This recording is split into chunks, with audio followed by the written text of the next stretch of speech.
날씨가 많이 무척 덥습니다. 그렇죠. 지금 습하기도 하고 또 졸리기도 하고 짜증도 많이 나는 시간인데요.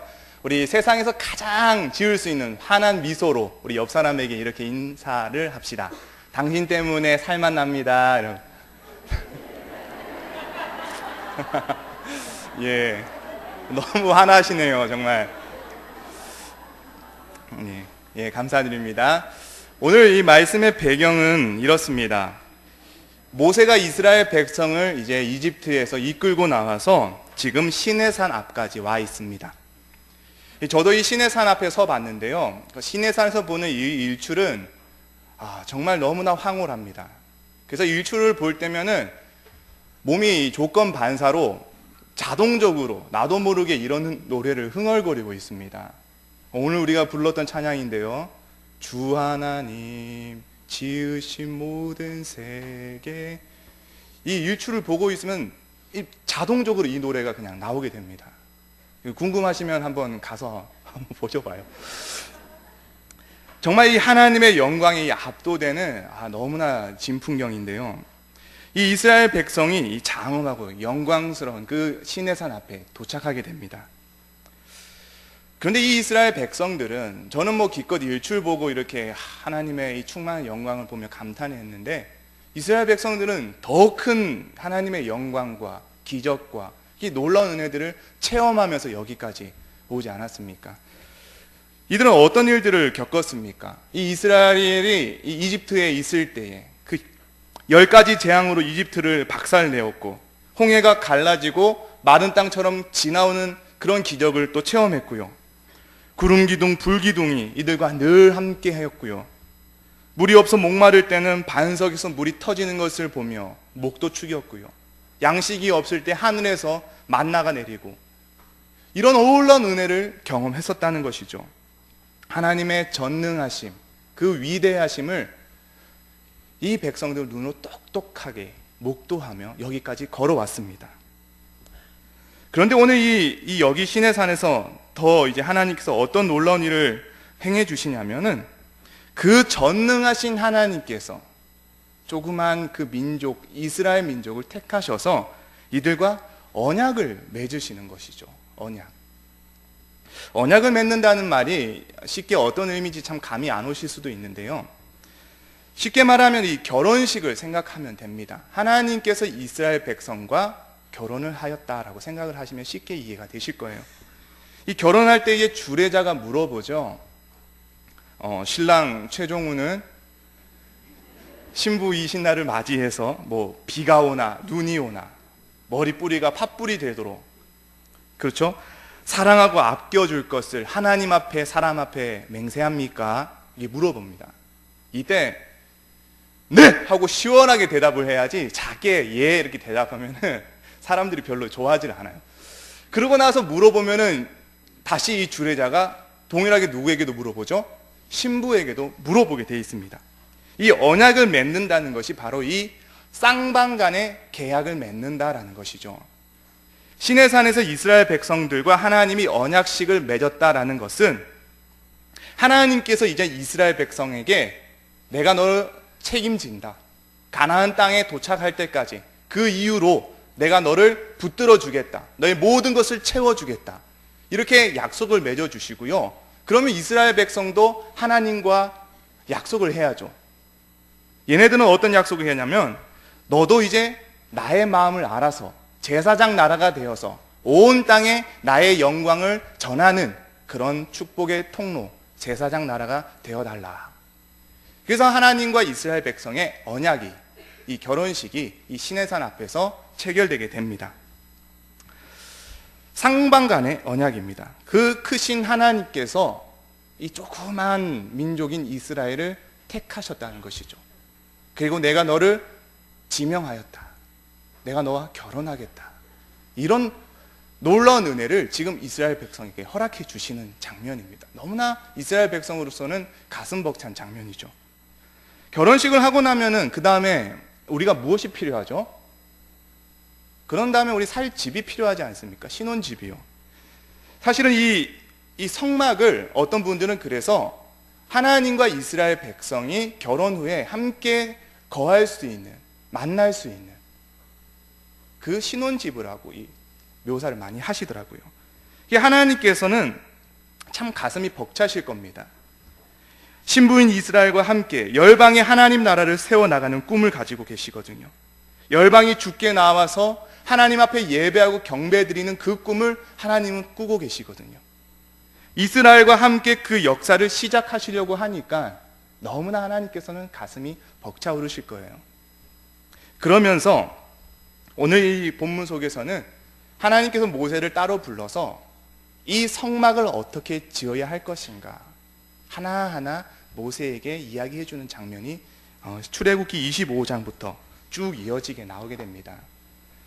이게 참 재미가 없고 답답하고 좀 이 말씀이 참 어려운 내용이지만은, 그런데 이 열방을 향하신 이스라엘과 함께 그 꿈을 꾸고 계시는 하나님의 마음을 우리가 묵상하며 읽으면 참 가슴 벅찬 장면입니다. 그런데 이 하나님의 가슴 벅찬 꿈과 계획과 이 뜻이 모세와 함께 시내산 꼭대기에서 지금 이루어지고 있을 그때에 밑에서는 지금 난리가 일어나고 있는 것입니다. 무슨 일이 일어나고 있었죠?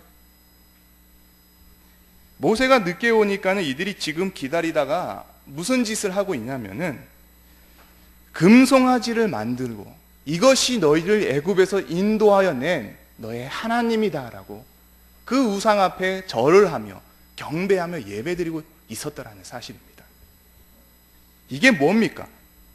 위에서는 지금 결혼하고 신혼집을 어떻게 꾸밀까 하고 지금 하나님 그 가슴 벅찬 꿈을 꾸시면서 진행하고 있는 그때에 밑에서는 지금 영적인 외도가 일어나고 있었던 것이죠. 정말 있으면 안 되는 그런 일들이 이스라엘 백성에게 일어난 것입니다. 절대 있으면 안 되는 그런 일들이 지금 하나님 앞에 일어나고 있었다는 것이죠. 여러분이 하나님 같았으면 열 받겠어요? 안 받겠어요? 보통 열 받는 게 아니겠죠. 신혼의 꿈이 펼쳐지기 전에 상대편이 벌써 외도를 했다 생각해 보십시오. 남편으로서는 너무나 이거는 화가 나고 속상하고 가슴 찢어질 듯이 아픈 일이라는 거예요. 오죽 하나님 또 화가 나셨으면 그때 모세에게 뭐라고 하시는지 우리 32장 7절 말씀 한번 보시겠습니다. 우리 한번 같이 읽어보겠습니다. 여호와께서 모세에게 이르시되 너는 내려가라. 네가 애굽 땅에서 인도하여 낸 내 백성이 부패하였도다. 자, 잘 보십시오. 이들이 원래 누구의 백성이죠? 하나님의 백성입니다. 하나님께서 이들을 인도하여 내셨습니다. 그렇다면은 하나님께서 이렇게 말씀하셔야 되죠. 내가 애굽 땅에서 인도하여 낸 내 백성이 부패하였도다라고 이렇게 말씀하셔야죠. 그런데 지금 뭐라고 이야기하고 계시냐면은 네가 애굽 땅에서 인도해낸 네 백성이 부패했다라고 지금 하나님께서는 이 이스라엘 백성을 선을 그어버립니다. 이제는 내 백성 아니다라는 것이죠. 더 나아가서 우리 10절 말씀도 한번 보겠습니다. 같이 한번 읽어보겠습니다. 그런즉 내가 그들에게 진노하여 그들을 진멸하고 너를 큰 나라가 되게 하리라. 이게 얼마나 엄청난 선언이냐면요, 노아의 홍수 사건처럼 이스라엘 백성을 모조리 다 진멸하시겠다는 겁니다. 그리고 노아와 가족을 살려서 다시 그 하나님의 뜻이 이어갔던 것처럼 모세를 다시 새롭게 세워가지고 너로 큰 민족과 나라를 새롭게 이루어내겠다, 이런 말씀을 지금 하고 계시는 겁니다. 누가 언약을 먼저 파기했죠? 이스라엘 백성이었죠.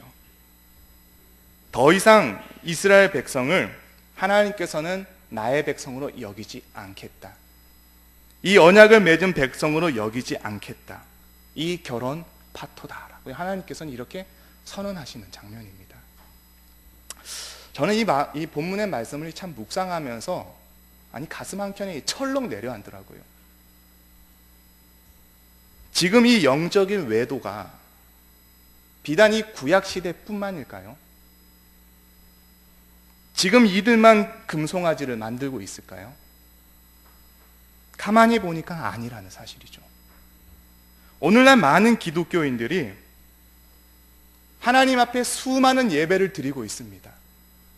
오늘 주일만 해도 이 온 세계 가운데 하나님을 예배하는 사람들이 얼마나 많겠습니까? 그런데 하나님의 이름을 부르면서도, 교회를 출입하면서도 하나님이 아닌 금송아지 하나님을 우리가 만들어 섬기고 있을 수 있다라는 사실입니다. 이스라엘 백성들을 보십시오. 금송아지를 만들어 놓고 이것이 애굽에서 너희를 인도해낸 뭐라고요? 너희 하나님이다라고 말하고 있어요. 하나님 부른다고 해서 그 하나님이 다 하나님이 아니라는 말입니다. 우리가 참 유념해서 잘 보셔야 될 거예요. 제가 올해 목사 안수를 받았는데요. 안수를 받기 위해 노회 가서 이제 면접을 보게 돼 있습니다. 9명의 전도사님들이 쭉 앉아서 이제 면접을 보는데 그 시간이 정말 긴장이 돼요. 그 많은 이 면접관들 앞에서 이제 대답을 하고 질문에 이제 응답을 하고 해야 되는데 너무나 그 시간이 긴장이 되는 거예요. 그래서 속으로 시간아 좀 빨리 가라. 그래서 이제 한 30여 분을 이제 면접을 보고 다 끝날 때쯤이 됐어요. 이제 끝났구나. 그래서 이제 더 물어볼 것 없으시죠? 그러면 오늘 면접 마치겠습니다 라고 이러는데 꼭 이럴 때 이런 사람이 있어요. 한 목사님, 제가 빼먹고 안 한 말씀이 있습니다 이러는 거예요. 그래가지고 제가 참 그래도 목사님이 이제 하시는 말씀이 귀를 기울이고 들었어요. 하시는 말씀이 오늘날 이 수많은 이단이 있는데 그 중에 21세기형 이단이 있다라는 거예요. 21세기 이 교회 안에 주의 깊게 살펴봐야 할 이단이 두 가지가 있다라고 이야기를 하시더라고요. 저는 속으로 신천지하고 통일교인가 이렇게 속으로 생각하고 있었어요. 근데 그 목사님이 이렇게 이야기하시는 거예요. 첫 번째가 교회 안에 들어온 이단, 첫 번째가 신비주의고 두 번째가 기복주의다라고 이야기를 하시더라고요. 교회 안에 이제 깊이 들어오지 못하도록 잘 분별해서 이 목회를 하도록 하셔요. 이렇게 우리에게 권면을 주셨어요. 신비주의, 기복주의. 이게 하나님의 이름으로 교회 안에 깊숙하게 들어왔는데 교묘하게 이것을 우리가 하나님의 이름으로 부르고 있는 금송아지다라고 설명이 되는 거죠. 이스라엘 백성들이 왜 하나님이라고 부르는 그 금송아지, 왜 얘네들이 이 금송아지를 만들었는지 아십니까? 그 금송아지가 바로 이 가나안과 애굽의 이 풍요를 상징하는 풍요의 신이었기 때문이에요. 풍요로움. 그들이 참 이 애굽 땅에서 너무나 고생을 많이 했어요. 그 애굽의 화려함들을 많이 보았어요. 그리고 이제 가나안에서의 그 풍요로움, 배부름, 이것을 생각하면서 이 금송아지를 만들었던 거예요. 그러면서 마음 가운데 하나님의 이름을 우리가 빙자해가지고 나도 이들처럼 풍요롭게 살고 싶다라는 겁니다. 하나님의 이름을 사용해서 나도 이들처럼 배부르게 살고 싶다라는 겁니다. 하나님의 이름을 거명해서 나도 이들처럼 떵떵거리고 배부르고 성공하면서 살고 싶다라는 겁니다. 그 자리에서 무엇이 발각됐냐면은 이들 내면 안에 하나님과 맺은 언약 말입니다. 제사장 나라가 되어서 너희 혼자 배부르고 떵떵거리며 사는 것이 아니라 그 축복과 은혜를 온 열방 가운데 보내어지는, 통로가 되어지는 그 역할을 하라고 얘네들을 불러주시고 결혼하셨고 사명을 부어주셨는데 그 사명을 다 잊어버리고 그 가나안 백성들처럼, 애굽 사람들처럼 그 우상 앞에 절을 하며 나 역시 그런 배부름과 풍요로움과 호화스러운 생활, 성공한 삶을 살고 싶다, 영위하고 싶다. 그 마음이 저들 심령 속에 가득했다라는 겁니다. 가슴 철렁한 게 뭐냐면 저를 포함한 우리 모두요, 우리 안에 이 기복적인 금송아지 하나님이 내 안에 있지 않습니까? 하나님을 부르면서도 우리는 하나님이 아니라 하나님 손에 들려진 그 무언가를 더 좋아하고 있지 않습니까? 하나님을 부르면서도 혹시 자녀들 고3 기간이 끝나자마자 이 기도의 자리가 없어지지 않습니까? 하나님을 부르면서도 아니요, 하나님 손에 들려진 어떤 콩고물 때문에 우리가 순전히 내 가족의 형통, 내 자녀들의 성공, 이것만 부르면서 하나님 앞에 지금 나오고 있지는 않습니까? 이 모습이 하나님을 부르면서도 하나님의 이름으로 둔갑해버리는 금송아지 하나님을 우리가 섬기고 있다는 말입니다. 사랑하는 성도님들, 저부터 가슴 치며 회개하는 것은요, 하나님은 오늘 또 이 땅에 하나님 나라가 임하는 것을 보기를 원하시고요, 이미 시작된 그 하나님 나라에 우리를 통하여 그 나라가 확장되어져 가는 것을 보기를 꿈꾸시고 계십니다. 하나님을 잃어버린 그 생명들이 다시 주께 나와 우리가 받은 그 놀라운 영광과 은혜를 함께 나누고자 그 사명을 우리에게 부어 주셨습니다. 그런데 그 사명을 잃어버리고 그 언약을 잊어버리고 여전히 나의 배부름과 우리 가족의 안위만을 위해서 그 풍요의 신 하나님의 이름을 부르고 있다면은 어쩌면 하나님께서 우리를 향하여 이렇게 말씀하실지도 모르겠습니다. 그렇게 나를 부르는 너희는 내 백성이 아니다. 내 백성이라면 나를 그렇게 찾을 수 없다.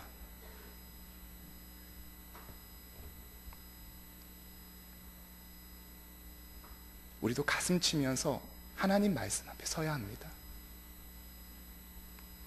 놀랍게도요, 이 결혼을 파기해버린 이스라엘 백성들에게 하나님께서 이제 더 이상 내 백성 아니다, 모세를 불러서 내가 너로 다시 큰 나라와 민족을 일으키겠다 말씀하신 그 하나님께서 다시 그 노를, 그 뜻을, 그 진노를 거두시고 계심을 볼 수 있습니다. 우리 출애굽기 32장 14절 말씀을 우리 한 목소리로 같이 한번 읽어보겠습니다. 시작.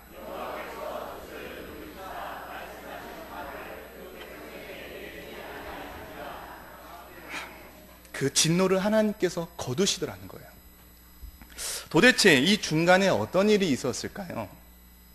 하나님이 그 노를 그렇게나 바라시면서도 다시 이 진노를 거두신 그 가운데 어떤 일이 있었을까요? 우리 출애굽기 32장 11절 12절 말씀을 우리 같이 한번 읽어보겠습니다. 시작. 그의 하나님 여호와께 구하여 이르되 여호와여 어찌하여 그 큰 권능과 강한 손으로 애굽 땅에서 인도하여 내신 주의 백성에게 진노하시나이까? 어찌하여 애굽 사람들이 이르기를 여호와가 자기의 백성을 산에서 죽이고 지면하에서 진멸하려는 악한 의도로 인도해 내었다고 말하게 하시려 하나이까? 주의 명랑한 노를 그치시고 뜻을 돌이키사 주의 백성에게 이 화를 내리지 마옵소서. 아멘. 무엇이 있었죠?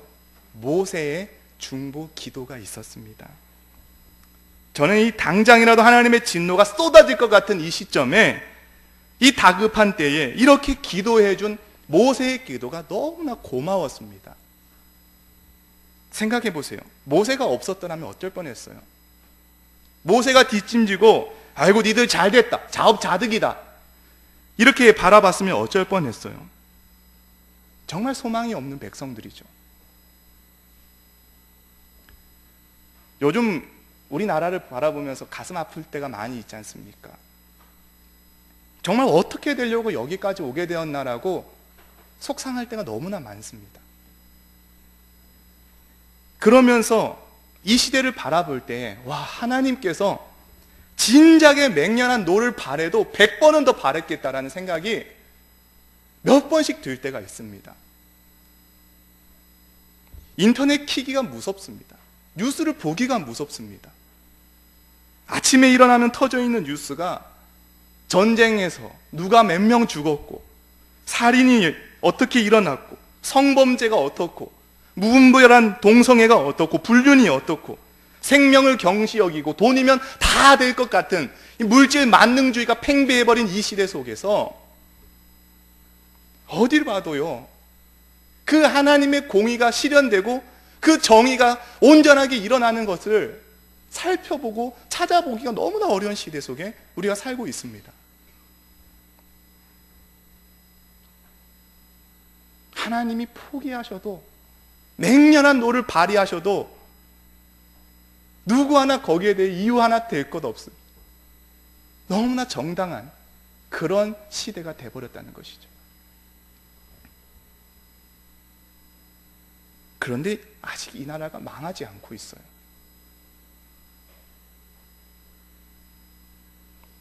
아직 이 나라가 소망을 갖고 있어요. 왜 그렇습니까? 왜 그렇습니까?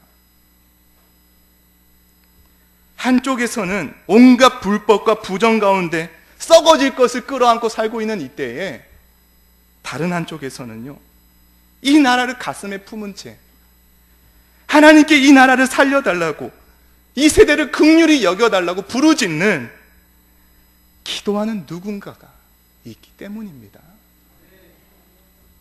이름도 없이 빛도 없이요, 조용한 구석에서 가슴 한켠에 이름 모를 누군가를 위해서 오늘도 주님, 이 땅 구석구석 주의 보혈로 덮어주십시오, 이들을 긍휼히 여겨주십시오라고 부르짖는 누군가가 있기 때문에 여전히 이 땅에는 소망이 있는 것입니다.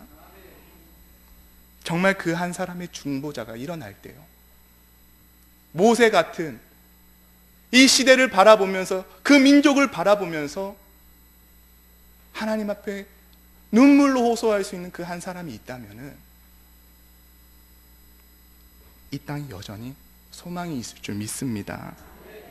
정말 특히 이 보강중앙교회 안에 이런 많은 중보자들이 일어났으면 좋겠습니다. 여러분이 그 한 사람 되어주시지 않겠습니까? 그러기 위해서는 이 중보자가 어떤 사람이어야 하는가, 몇 가지 좀 살펴보고 싶습니다.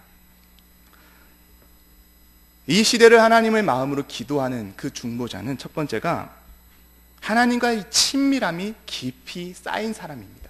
하나님과의 친밀함요. 우리 33장 18절 말씀 한번 보십시오. 출애굽기 33장 18절 보시면은, 자, 모세가 하나님께 구하는 것이 있습니다. 무엇을 구하시는가? 모세가 이르되 원하건대 무엇요? 주의 영광을 내게 보이소서. 우리도 이 하나님의 영광을 우리에게 보이소서, 하나님 영광으로 덮어 주옵소서, 우리가 이런 기도를 참 많이 드려요, 미사옥으로. 그렇죠?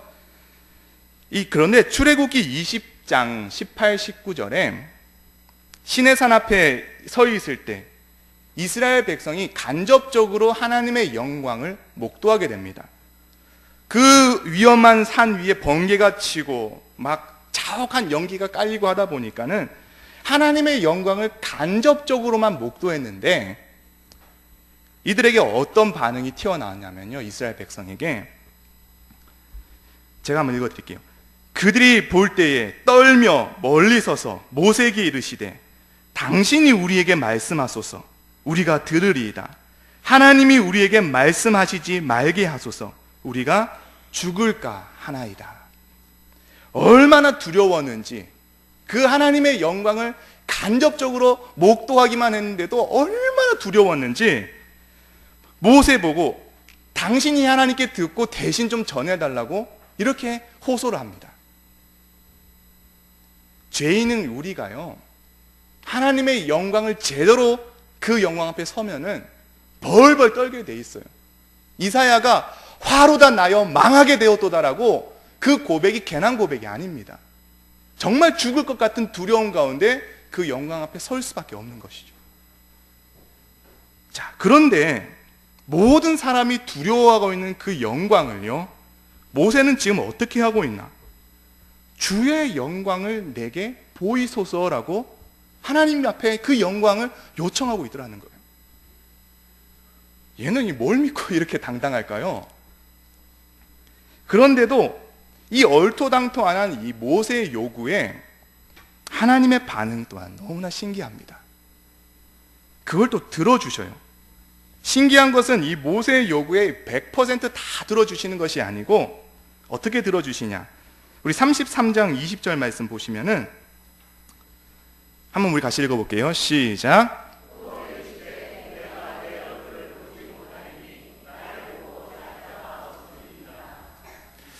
모세는 하나님의 영광을 보이소서라고 이제 요청을 하는데 하나님은 아시더라고요. 너 내 영광을 똑바로 체험하면은 너라도 별 수 있는 줄 아니? 너 죽을 수밖에 없어. 그랬더니 하나님께서 어떻게 이 모세의 요구를 들어주시냐면은 이 한 장소에 모세를 딱 세우시고요, 하나님의 손으로 살포시 모세를 이렇게 감싸 주십니다. 그래서 그 영광이 지나갈 때에 하나님의 이 영광의 뒷자락만, 겨우 뒷자락만 살짝 보게 해주셔요. 그렇게 해서라도 모세의 요구를 지금 들어주고 계시더라는 거예요. 저는 이 대목에서 뭐가 느껴지냐면은 하나님이 지금 모세를 참으로 배려하고 계시구나라는 게 느껴져요. 배려요. 영광을 보면 죽을 수밖에 없는 모세를 향하여 하나님의 이 맞춤식 배려입니다. 그 두려워하는 하나님을 향해, 모든 사람이 두려워하고 있는 그 하나님을 향해서 하나님께 그 영광을 요구하는 모세의 당당함과 또 그 요구에 적절하게 배려해 주심으로 맞춰주시는 하나님의 마음. 그래서 저는 이 대목에서 와, 모세하고 하나님 너무 친하다, 너무 친밀하다, 그 생각이 참 들더라고요. 그래서 33장 11절에도 이렇게 이야기해요. 사람이 자기의 친구와 이야기한 같이 여호와께서는 모세와 대면하여 말씀하신다. 이 중보자가 가져야 할 자세가 하나님과의 친밀함이라는 거예요. 친밀함. 친하다는 것이 뭘까요? 친하다.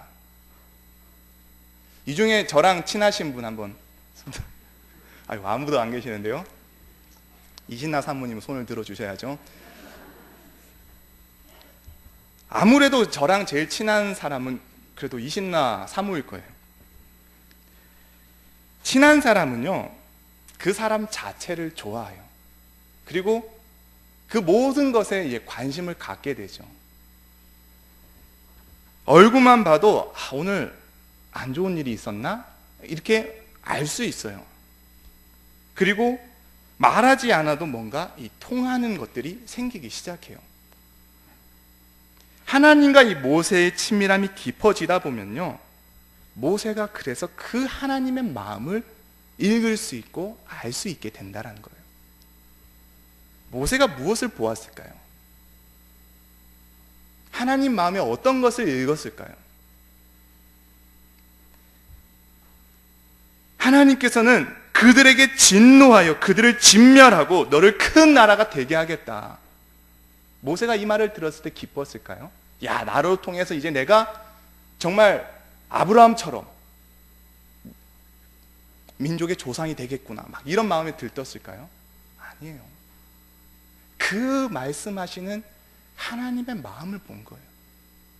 오죽 하나님께서 아프시면, 오죽 하나님께서 답답하시면, 이 백성을 향해서 오죽 하나님께서 화가 나셨으면 이런 선언을 하실까?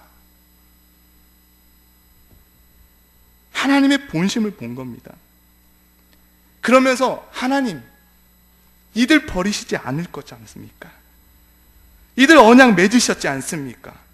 이들 책임지시겠다고 하시지 않았습니까? 이들을 통하여서 하늘의 별처럼 많게 해주시겠다고 약속해 주시지 않았습니까?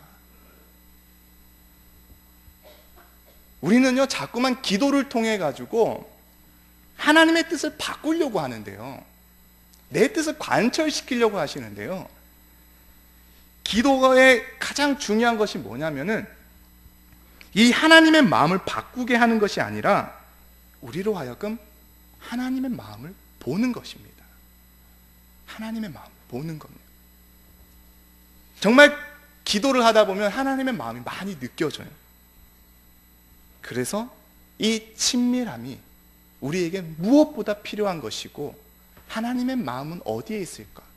하나님의 관심은 무엇일까? 하나님은 무엇 때문에 아파하실까?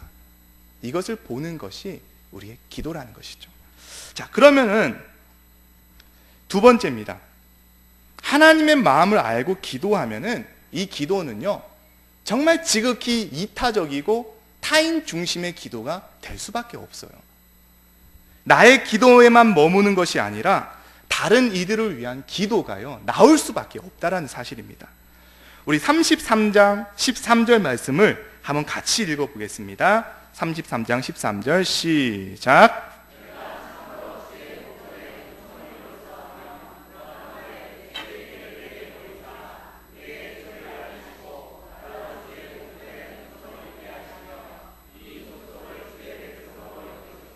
예, 아멘.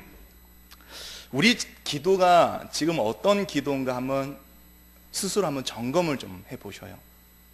오늘 또 새벽을 깨우고 철야를 나오고 또 주의 전에서 기도를 할 때에 우리의 많은 기도가 사실 이 울타리가 나, 가족, 여기서 크게 벗어나지 못하고 있을 때가 있어요. 13절에도 보시면은 아까 말씀 띄워주세요. 나로 주의 목전에 은총을 잊게 하시고, 나, 내 가족, 내가 주의 목전에서 은혜 받는 것, 여기에만 머물면 안 된다라는 사실입니다. 이 모세의 기도는 그 다음에요, 이어서 어떤 말씀이 나오죠? 나로 주의 목전에 은총을 잊게 하시며, 그 다음에 이 족속을 주의 백성으로 여기소서. 하나님이 내 백성 아니다라고 선언하실 때에, 아니요, 모세는 아닙니다, 하나님, 이 백성 주의 백성입니다라고 지금 다시 하나님 앞에 고백드리고 있는 거예요. 오늘 우리가 본문에 읽은 말씀 32장 11절 12절도 마찬가지입니다. 보시면은 두 번이나 거듭해서 하나님은 내 백성 아니다라고 할 때에 모세는요, 모세가 그의 하나님 여호와께 구하여 이르되, 여호와여, 어찌하여 그 큰 권능과 강한 손으로 애굽 땅에서 인도하여 내신 주의 백성에게 진노하시나이까. 주의 백성, 주의 백성. 이 기도를 지금 모세가 드리고 있다는 사실입니다. 더 나아가서요, 이 모세가 이들을 위해서 기도한 내용을 보면은 너무나 대단합니다. 충격 그 자체입니다. 아시죠? 이 백성들의 죄를 사하여 주십시오라고. 그렇지 아니하면 뭐라고 했어요, 모세가? 생명책에서 내 이름을 지워달라고 기도를 합니다. 제가 이실주교를 하면요, 새벽마다 이제 기도를 하고 우리 교구들과 그리고 우리 귀한 교우들을 위해서 이제 기도를 하지만, 모세처럼 생명책에 내 이름 걸면서 기도해 본 적은 한 번도 없어요. 저도 살아야죠. 그런데 이 모세가 중보는 이 정도라는 거예요. 자신의 백성, 하나님의 이 백성을 위해서 내 이름 걸면서 이렇게 기도하는 이 모세의 마음이 너무나 부러운 겁니다. 하나님께서 오늘 또 수많은 사람들에게 그 마음을 부어주십니다. 정말 이 땅이 회복하기를 원하십니다. 피 한 방울 안 섞인 다른 나라 사람들, 이스라엘과 팔레스타인의 전쟁으로 인해서 늘어나는 사망자들, 아프리카의 에볼라로 인해서 치료책 없이 죽어가는 많은 사람들요. 기도하면 나도 모르게 마음이 아파옵니다. 나도 모르게 눈물이 납니다. 가슴 찢어질 듯이 아프면서 통곡하며 기도하게 됩니다. 하나님이 부어주시는 마음입니다. 저는 우리 교회에 이런 기도하는 사람들이 많이 있음을 저는 보고 있습니다. 특별히 철야하시고 새벽을 깨우시며 기도하시는 분들 중에 정말 나와 피 한 방울 섞이지 않은 사람들을 위해서 눈물로 기도하시는 모습들을 볼 때에 우리 보강중앙교회 영적인 저력이 바로 여기에 있구나라고 저는 몇 번이나 감탄할 때가 있습니다. 말씀을 마무리하고 싶습니다. 오늘 이 시대 속에 많은 사람들이 이제 교회를 손가락질하면서 하나님의 이름을 멸시하고 있죠. 한국 사회에서 가장 믿을 수 없는 집단이 1등이 정치계고 2등이 종교계라고 합니다. 종교계 중에서도 신뢰할 수 없는 1등이 뭐냐면은 개신교랍니다. 그래서 신뢰도 회복을 위해서 우리가 무엇을 해야 할까요? 라고 물어봤을 때에 45.4% 그분들이 교회는 무엇보다 윤리와 도덕 실천 운동들을 행해야 한다라고 대답을 해주셨습니다. 2008년도보다도 무려 16%가 넘는 그 수치가 올라갔습니다. 교회의 신뢰성이 많이 떨어졌다는 것이죠. 이렇게 바닥을 치고 있을 때에 교회가 이제는 어떤 말을 해도 세상이 믿지 않습니다. 거기다가 우리가 전하는 이 복음은 어떻습니까? 인간의 이성으로 설명할 수 없는 부분들이 너무나 많이 있습니다. 그들에게 이런 이야기를 하면은 다들 정신 나간 종교다라고 이야기를 합니다. 어떻게 사람이 무리를 걸어갈 수 있냔 말이죠. 어떻게 죽은 사람이 다시 살아날 수 있냔 말이죠. 가만히 생각하면은 나도 내가 어떻게 이런 말도 안 되는 이야기를 믿고 있는지 잘 모르겠어요. 이 세상이 복음을 믿기 어려울수록 어떻게 해야 합니까? 이 세상이 한국을 교회를 향하여서 손가락할 때마다 우리는 어떻게 해야 합니까? 방법이 없어요. 그 복음을 전하는 우리들이요, 그 사람이 신뢰받을 만한 사람이 되어야 합니다. 정말 나도 이런 말도 안 되는 일이, 정말 이 기록되어진 말씀이 왜 믿어지는가 정말 궁금한데, 정말 그런데 이 말씀이 이상하게 내 삶을 변화시키더라, 믿어지더라, 소망이 생기더라, 죽음이 두렵지 않더라. 그러면서 내가 변화된 삶으로 신뢰받는 사람이 되어져야 합니다. 오늘 이 시대요, 포스트 모던 시대랍니다. 절대 진리가 다 무너졌습니다. 모든 것이 상대화됩니다. 그런데 저와 같은 이 많은 목사님들은 이 자리에서 어떻게든 내가 만난 살아계신 하나님, 절대 진리 되시는, 길이요 생명이요 진리 되시는 예수님을 전해야만 합니다. 이것을 외칠 수밖에 없습니다. 그럴 때에 제 평생 소원은 그겁니다. 정말 이 부족한 사람이 지금부터 끝까지, 내 죽을 날까지, 하나님께서 나를 부르시는 그날까지 하나님 말씀 앞에 흔들림 없이 끝까지 걸어나가서, 정말 저 최종훈 목사가 말하는 그 복음 들어보니까 가짜는 아닌 것 같다, 저 최종훈 목사가 저렇게 이야기하는 거 들어보니까 교회 안에 뭔가 있긴 있나 보다, 하나님이 살아 계시나 보다, 저는 이 말 한번 들어보고 하나님 날아가는 것이 지금 또 기도고 앞으로도 계속 기도할 겁니다. 여러분, 마지막으로 부탁합니다. 누가 뭐래도 이 사람이 하나님을 만났다고 하면은 그거 거짓말 아니다, 이 이야기 바로 우리들이 들었으면 좋겠습니다. 모세와 같은 이 땅의 중보자들이요, 주님의 마음으로 이 세대를 바라보며 기도하십시다. 하나님의 마음 찢어질 듯이 아프십니다. 이 땅의 더러움과 음란함과 교만함과 탐욕이 가득한 이 시대에 더러운 우상 앞에 무릎을 꿇었을 때 누가 나를 위해, 이 땅을 위해 기도할 사람이 누구인가? 누가 나의 얼굴이 되어서 이 땅에 나의 영광을 나타낼 자가 누가 있는가?